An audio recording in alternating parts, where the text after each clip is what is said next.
എല്ലാവർക്കും നമസ്കാരം. ഞാൻ VB Arun, life coach, mind power trainer and special parent motivator.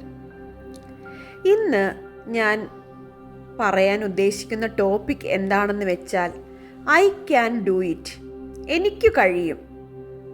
നമ്മൾ പല ആളുകളും രാവിലെ എണീറ്റ് പ്രൊഡക്റ്റീവായിട്ട് നമ്മുടെ ദിവസം യൂസ് ചെയ്യാറില്ല, അല്ലേ? ചിലപ്പം നമ്മൾ ചില കാര്യങ്ങൾ വെറുതെ അലസമായിട്ടിരിക്കും, വെറുതെ ഫോൺ നോക്കിക്കൊണ്ട് സോഷ്യൽ മീഡിയയിൽ ഇങ്ങനെ മറ്റുള്ളവരുടെ റീൽസൊക്കെ കണ്ട് ചിലവഴിക്കും. അങ്ങനെ പല ഇതിങ്ങനെ സമയം കളയാറുണ്ട്, അല്ലേ? അപ്പം നമ്മൾ രാവിലെ തന്നെ ഒരു ദൃഢപ്രതിജ്ഞ എടുക്കുക. എങ്ങനെ? നമ്മുടെ ജീവിതം ഈ ദിവസം വിലയുള്ളതാക്കാൻ എനിക്ക് കഴിയും. ഓക്കെ? നമ്മൾ എന്താ ചെയ്യേണ്ടതെന്ന് വെച്ചാൽ നമ്മുടെ ഭൂതകാലത്തെ വിട്ടുകളയുക. ഇന്ന് നടന്നടുത്ത വിലപിടിപ്പുള്ള മാർഗമെന്ന നിലയിൽ ഇന്നത്തെ കാര്യങ്ങൾ മാത്രം നമ്മൾ ഓർക്കുക. താല്പര്യത്തോടെയും ഉത്സാഹത്തോടെയും ഏറ്റവും മികച്ച രീതിയിൽ ചെയ്യുമെന്ന വ്യക്തപരമായ പ്രതിജ്ഞ എടുത്തുകൊണ്ട് ഇന്നത്തെ ജോലി ഞാൻ ഏറ്റെടുക്കുക. മുമ്പ് ഞാൻ പരാജയപ്പെട്ട കാര്യങ്ങൾ ഞാൻ ചെയ്യും. എനിക്ക് ചെയ്യാൻ കഴിയുമെന്ന് ഞാൻ എപ്പോൾ മനസ്സിലാക്കുന്ന പുതിയ കാര്യങ്ങൾ ഞാൻ ചെയ്യുക തന്നെ ചെയ്യുമെന്ന് പ്രതിജ്ഞ ചെയ്ത് മുന്നോട്ട് പോകുക. വളരെ കാരുണ്യത്തോടെയും ശാന്തമായും ഞാൻ ഇന്ന് കളിക്കും. അങ്ങനെ ഒരു ദൃഢപ്രതിജ്ഞ എടുത്തിട്ട് എല്ലാ കാര്യങ്ങളും നമ്മൾ പ്രൊഡക്റ്റീവായിട്ട് ചെയ്യുക. എനിക്കിന്നെല്ലാം ചെയ്യാൻ കഴിയും.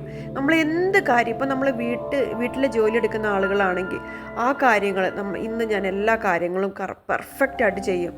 അതുപോലെ നമ്മൾ പുറത്ത് ജോലിക്ക് പോകുന്നവരാണെങ്കിൽ നമ്മൾ രാവിലത്തെ ജോലിയൊക്കെ തീർത്തിട്ട് പുറത്ത് ജോലിക്ക് കറക്റ്റായിട്ട് പോകും. തിരിച്ചു വന്നാൽ ഞാൻ ഇന്നെന്ത് ചെയ്യും, കുട്ടികളുടെ കൂടെ കുറച്ച് നേരം ചിലവഴിക്കുക. അതുപോലെ നമുക്ക് ആവശ്യമുള്ള കാര്യങ്ങൾ നമ്മൾ ടി വിയിലോ പിന്നെ മൊബൈലിലോ കാണുക. ഓക്കെ?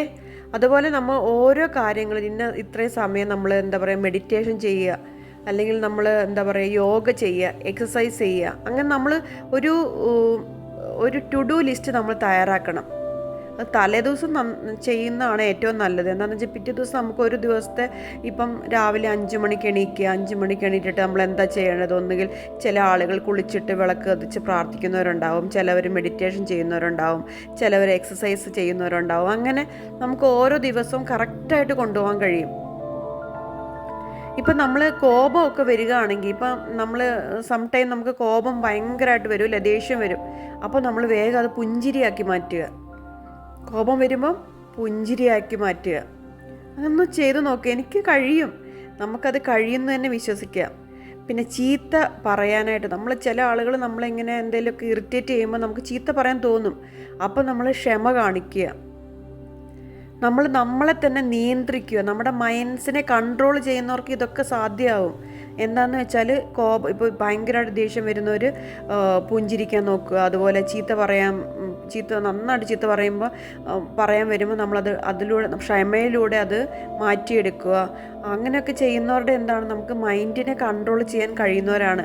അപ്പോൾ അതൊക്കെ നമ്മളൊരു പ്രതിജ്ഞ എടുക്കുക. എനിക്കതിനൊക്കെ കഴിയും. എനിക്ക് കഴിയും. I can do it. എന്തിനു വേണ്ടി അധ്വാനിക്കുന്നുവോ അതിനോട് ഞാൻ വിശ്വസ്തത കാട്ടുക. നമ്മളിപ്പോൾ എന്ത് കാര്യം ചെയ്താലും അത് ആത്മാർത്ഥമായിട്ട് ചെയ്യുക. ആർക്കാനും വേണ്ടിയിട്ട് ചെയ്യരുത്. നമുക്ക് വേണ്ടി വിശ്വാസത്തോടെ ചെയ്യുക. എല്ലാ വിശ്വാസങ്ങളോടും ഞാൻ സത്യസന്ധത പുലർത്തും. ഏറ്റവും ചെറിയ കാര്യങ്ങളിൽ പോലും ഞാൻ കീഴടക്കും. ഞാൻ അഭിവൃദ്ധി പ്രാപിക്കും. ഞാൻ ഒന്നും മുടക്കം വരുത്തുകയില്ല, മാറ്റിവെക്കുകയില്ല. ഞാൻ കാര്യങ്ങളെല്ലാം ചെയ്ത് പൂർത്തിയാക്കും. ഇങ്ങനെ ദൃഢപ്രതിജ്ഞകൾ എടുക്കുക. ഓക്കെ? എന്തൊക്കെയാണ്? ഞാൻ അഭിവൃദ്ധി പ്രാപിക്കും. എനിക്ക് നല്ല പുരോഗതി ഉണ്ടാവും. ഞാൻ സക്സസ്ഫുൾ പേഴ്സൺ ആവും. അതുപോലെ ഞാൻ ഒരു കാര്യങ്ങളും മുടക്കില്ല. ക്ലിയറായിട്ട് ചെയ്യും. മാറ്റിവെക്കില്ല. എല്ലാ കാര്യങ്ങളും ഞാൻ ചെയ്തു തീർക്കും, പൂർത്തിയാക്കും. ഇങ്ങനെയൊക്കെ നമ്മൾ എപ്പോഴും നമ്മുടെ മനസ്സിനോട് പറഞ്ഞുകൊണ്ടിരിക്കുക. അപ്പം എല്ലാ കാര്യങ്ങളും നമുക്ക് ചെയ്യാൻ കഴിയും. എനിക്ക് കഴിയും. ഞാൻ ജോലി ചെയ്യും, കാരണം എനിക്കതിഷ്ടമാണ്. ഞാൻ നീതിയും ന്യായവും പ്രകടിപ്പിക്കും, കാരണം വിജയിക്കാനായിട്ട് അതല്ലാതെ മാർഗമില്ല. ഞാൻ ശരി ചെയ്യും, കാരണം അത് ശരിയാണ്. ഞാൻ പരാജയം പാനം ചെയ്യും. കാരണം നല്ലൊരു മരുന്നാണ് പരാജയം എന്ന് പറയുന്നത്, അല്ലേ? നമുക്ക് പരാജയം എന്ന് പറയുന്നത് എന്താണ്? വിജയത്തിൻ്റെ മുന്നോടിയാണെന്നാണ് എല്ലാവരും പറയുന്നത്. ഓക്കെ, അപ്പം ധൈര്യമുള്ള പരിശ്രമം കൊണ്ട് നമുക്ക് മുന്നേറാം. കാരണം എപ്പോഴും ജയിക്കാനായിട്ട് നമ്മൾ ഒരു ദൃഢനിശ്ചയം എടുത്തു കഴിഞ്ഞു. അതുകൊണ്ട് നമുക്ക് ഈ ധൈര്യമുള്ള ഒരു പരിശ്രമം ഉണ്ടെങ്കിൽ നമുക്ക് മുന്നേറാൻ സക്സസ്ഫുൾ ആകാനായിട്ട് സാധിക്കും. പിന്നെ നമ്മൾക്ക് വേണ്ട ഒരു കാര്യം എന്താണെന്ന് വെച്ചാൽ, സമയത്തിൽ നമ്മൾ എപ്പോഴും ശ്രദ്ധാലുവായിരിക്കണം. Time management. അപ്പോൾ അതായത് ഞാൻ എൻ്റെ ആരോഗ്യത്തെ പറ്റി പരിഗണന ഉള്ളവനായിരിക്കും. നമ്മളെപ്പോഴും നമ്മുടെ ആരോഗ്യം എപ്പോഴും നമ്മൾ ശ്രദ്ധിക്കണം. എന്നാൽ ഫുഡിൻ്റെ കാര്യത്തിലാണെങ്കിലും പിന്നെ എക്സസൈസിൻ്റെ കാര്യത്തിലാണെങ്കിലും നമുക്ക് എന്തെങ്കിലും മെഡിസിൻസൊക്കെ കഴിക്കാനുണ്ടെങ്കിൽ കറക്റ്റായിട്ട് കഴിക്കുക, വെള്ളം നന്നായിട്ട് കുടിക്കുക. അങ്ങനെയുള്ള കാര്യങ്ങളിലും നമ്മൾക്ക് നമ്മുടെ ആരോഗ്യത്തിൻ്റെ കാര്യത്തിൽ ശ്രദ്ധാലുവായിരിക്കണം. അതുപോലെ തന്നെ ആരോഗ്യത്തെ പറ്റി നമ്മൾ എപ്പോഴും നല്ല ആരോഗ്യം നമ്മൾ വിഷ്വലൈസേഷൻ ചെയ്യണം. എപ്പോഴും നമ്മൾ നല്ല ആരോഗ്യമുള്ളതായിട്ട് നമ്മൾ സങ്കല്പിച്ചു കൊണ്ടിരിക്കണം. അപ്പം നമുക്ക് നല്ല ആരോഗ്യം തന്നെ എപ്പോഴും ഉണ്ടായിരിക്കും. പിന്നെ എൻ്റെ സൽപ്പേരിൽ അസൂയുള്ളവനായിരിക്കും. ഞാൻ ബന്ധപ്പെടുന്ന എല്ലാവർക്കും ഇതൊരു മഹത്തായ ദിവസമാക്കാൻ ഞാൻ സഹായിക്കും. അതായത് ഈ ഒരു വീഡിയോ അല്ലെങ്കിൽ ഈ ഒരു വേഡിങ്സ് കേൾക്കുന്നവർക്ക് ഞാൻ ഇതൊരു മഹത്തായ ദിവസമാക്കി, ഈ ഒരു കാര്യം ഞാനൊരു ബുക്കിലൂടെയാണ് വായിച്ചെടുത്തത്.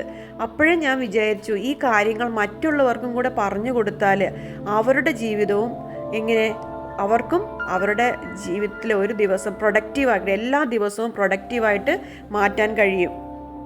ഞാൻ എൻ്റെ ഹൃദയം കൊണ്ടും മനസ്സുകൊണ്ടും മുഴുവൻ ശക്തി കൊണ്ടും ആർക്കും സേവനം ചെയ്യുന്നുവോ ആ ആളുകൾക്കായി ഞാൻ അധ്വാനിക്കും.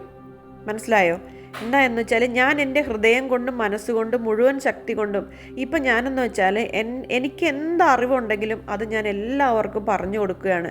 ഈ ഒരു യൂട്യൂബ് വഴി അല്ലെങ്കിൽ ക്ലാസ്സുകൾ വഴി, മോട്ടിവേഷൻ സ്പീച്ചുകൾ വഴിയൊക്കെ ഞാനിങ്ങനെ പറഞ്ഞു കൊടുക്കുകയാണ്. അപ്പം നമ്മൾ ഓരോ ദിവസവും നമ്മൾ തീരുമാനം എടുക്കുക. നമുക്ക് എന്ത് അറിവുണ്ടെങ്കിലും അത് മറ്റുള്ളവർക്ക് പറഞ്ഞു കൊടുക്കുക. എൻ്റെ ഹൃദയം കൊണ്ടും മനസ്സുകൊണ്ടും മുഴുവൻ ശക്തി കൊണ്ടും ആർക്ക് സേവനം ചെയ്യുന്നുമോ ആ ആളുകൾക്കായി നമ്മൾ അധ്വാനിക്കും. കാരണം അവരെയും കൂടെ നമ്മൾക്ക് ആ ഒരു രീതിയിലോട്ട് ഉയർത്തിക്കൊണ്ടുവരാനായിട്ടാണ് നമ്മൾ ശ്രമിക്കുന്നത്.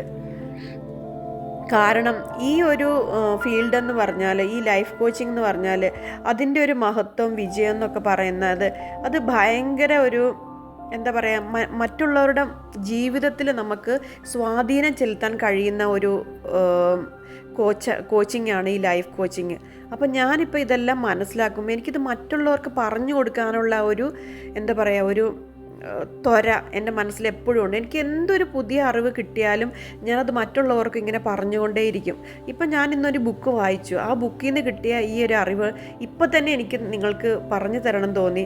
അതുകൊണ്ടാണ് ഞാനിതൊരു വീഡിയോ ആയിട്ട് എടുത്തത്. അപ്പോൾ ഈ ദിവസത്തെ നമ്മൾ എങ്ങനെ വിലയുള്ളതാക്കാമെന്നാണ് നമ്മൾ ഇപ്പോൾ പറഞ്ഞത്. ഒരു ദിവസത്തെ, അതായത് ഒരു ദിവസവും നമ്മൾ പാഴാക്കാതെ, ടൈം വേസ്റ്റ് ചെയ്യാതെ നമുക്ക് എങ്ങനെ പ്രൊഡക്റ്റീവ് ആക്കാവുന്നതിനെ കുറിച്ചിട്ടാണ് ഞാനിപ്പോൾ പറഞ്ഞത്.